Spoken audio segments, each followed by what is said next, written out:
To another edition of Live Wire. This week, we'll be talking with the Mystery Addicts, a Dayton band. Yeah, you could describe them as punk, but punk along the lines of like New York Dolls and the Stooges, and not like Green Day and Offspring.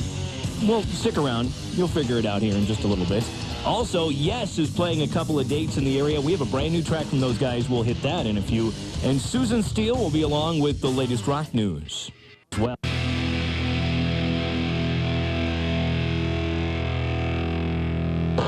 Live Wire.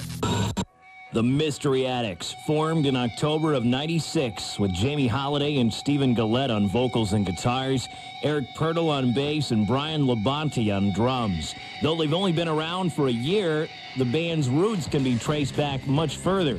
All four of the guys are veterans of the punk and underground Dayton music scene. In forming the Mystery Addicts, it was just a matter of getting all the people together. Here's Jamy, one of the guitar players. Stephen used to play in a band with him years previous to that. Blah, blah, blah, we got together. So when Stephen and I first met, there was this sort of weird thing going on between us, this little rub. But we realized that there was something in common. Maybe we should go for it. Bryan and I were talking about playing. Eric and I were in contact the whole time, like, hey, man, whatever, let's do a thing. So you had all these different little connections going on. Now, I would describe the band's sound as old-school punk.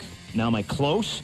Here's Jamy and then Stephen, the other guitarist. But you have to define the old school thing. Right. People think old school, and they're like, oh, Green Day is old school. Right, That's what they sound like. And it's like, you know, it's rock and roll, but old punk was rock and roll. Exactly. It's got some glam in it. It's got some punk, and it's definitely got some rock and roll. It like exactly. That real sort of raunchy feeling kind of sticks to your teeth, gets between your teeth, you know, makes you want to shave after you just shaved, kind of clinging to you. That's really the thing, because it's punk rock is such an ambiguous term. The band played its first gig on Halloween at Canal Street without a name. Finally, they settled on Mystery Addicts, but there's some disagreement as to what the name means. Here's Eric, the bassist, and then Stephen again. It all stems from that whole heroin chic thing that is so groovy these days, you know, and it's kind of a play on words with that. You know, folks who aren't addicted to heroin pretending like they're addicted to heroin, that sort of thing. It's just so absurd. That's not really what I got out of the name. Oh, sorry. That's what you got out of the name. It's all wrong. Stop, rewind. That was more like an addiction to the whole mystery aspect of life, but, you know, however you want to interpret it. Yeah, that too. You know, Tony, it works on so many levels. Actually, I still don't like the name, but that's not the point.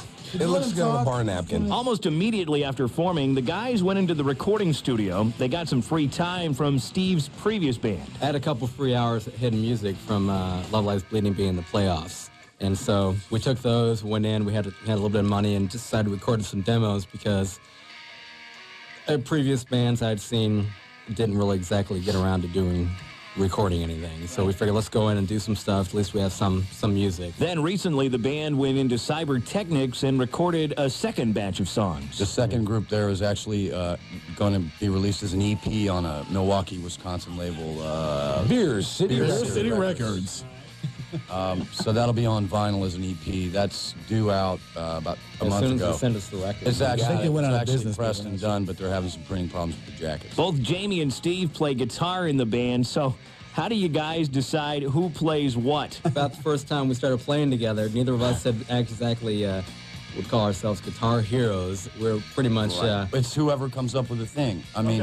If somebody has an idea for it, then that's who plays it. It's not like... It's more like we're probably trying to push the other person to play the lead so we can just hang back and play the rhythm. Sure. I mean, it's the easier way to go. We're both self-taught, and we just sort of jumped into playing guitar as a matter of necessity. Eric used to play guitar before switching to bass. When you play, do you still think like a guitarist? You know, at first a little bit, but now I just get off on the total visceral.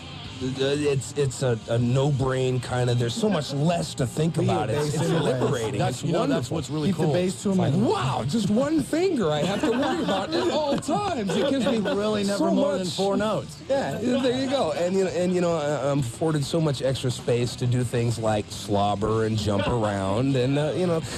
When you ask the guys, they feel pretty strongly about their live show. Here's the deal: you're gonna come down. You are going to be forced to pay attention. If only for a minute, if only for a second.